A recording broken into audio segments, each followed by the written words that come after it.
Hey guys, back with another tutorial. Today we're learning the Bertram Change, so grab a deck of cards and let's get into it. We'll show you what the Bertram Change looks like, and then we'll get into the mechanics. You can take a card, can be any card at all, and with just a wave going over it, you can make it change into a different card. Not quite the best visually there, I kind of messed that up, but we can go back. And then it changes. There we go. That's much more visual. Because I did it the second time, you can probably figure out how it works mechanic-wise, or at least that there's two cards.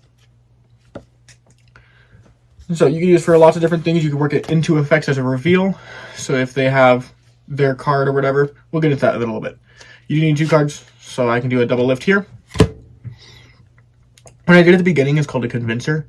So I'm just moving them around in a way where I know they're not going to separate, but it makes it look like it's one card. There's a few different ways you can do this as a convincer. You just kind of hold both of them and bend them like this. I know Quantum Maurice likes that one. Or with two cards, you can take it and you can kind of throw it. That was a bad one. Oh, if I could do it right and catch it like that, you kind of have to catch it on the sides there in your hand. It's kind of a convincer. Kind of tossing it between your hands there. And people think this one's a little more complex and fancy. We'll kind of briefly go over it. Not going to go too much in depth with it. I'm holding it in my dominant hand between my thumb and my middle finger.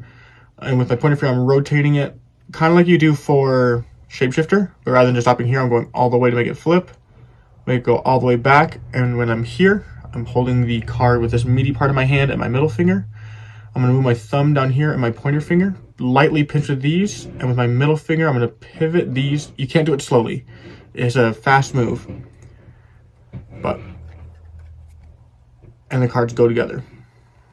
So again, I'm just kind of rotating it, rotate back when I'm here. These cards pinch, this card pivots these like this, and they're going to fall. Again, at speed. So you take one card. Oh, that was a bad one. They separated. If you pinch too hard, they will separate. It is a very light touch between your thumb and pointer finger. That was better. And you have the two cards here. And when you do that, you're in the perfect position for this. So it's a great convincer to use for this, not to say you have to, but if you do use one, it works well because you do end up in the correct position for the Bertram Change.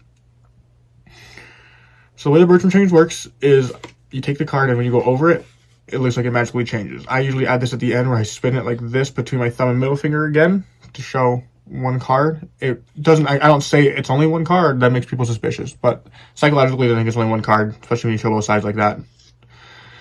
But the mechanics behind it. So I'm going to hold the card here.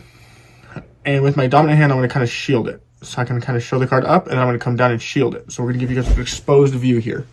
So I go up, and when I come down, my middle finger here is going to grab this card and just kind of pivot it out into a Tenkai grip.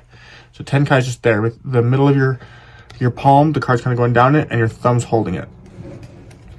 So I show the card, get it into Tenkai, and I can show this again. I'm going back to the hidden view, the performance view. And from here, you can't see anything. If I move my hand closer, I can put the card against my chest and I can show my thumb. I'm not typically going to do that because I'm going to focus on this card. I don't want them to worry about this hand, but this hand looks generally empty. And you can hide Tenkai from lots of different directions. Little show there. If it does, I can just bend my arm in some. But you're pretty covered from lots of angles with Tenkai, which is nice. So I show the card, goes into Tenkai, and all I'm going to do is with this hand, I'm going to come over this card all the way up until I hit my thumb. So I have my thumb just as a stopper. When I get to my thumb, I'm going to stop.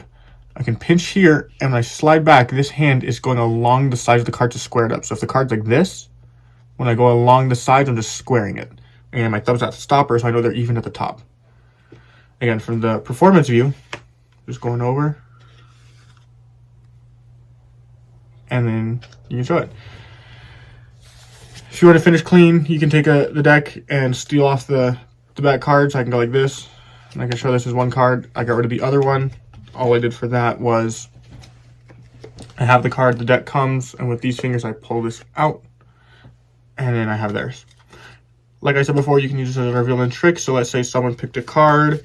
They picked the King of Diamonds. All you have to do is control it to the top however you want. So I have the King of Diamonds on the top now. Then execute a double lift. And you can go into it. So that's not your card, right? if I'm doing a performance, I'm not necessarily going to do that, but unless I'm just doing it as a color change. So I'm like, okay, 5 of hearts, that's not your card, right? All right, well, what if we could make it into your card? And then I might add the twirl at the end, but then they freak out, and then you can ditch the other card, so they can hand it out. You can hand it out, they can expect it to be a signed card, whatever. And yeah, that's pretty much it. That's the Bertram Change. Comment down below what you guys think. Like the video, subscribe, share with your friends, all that fun stuff. And yeah, see you next time.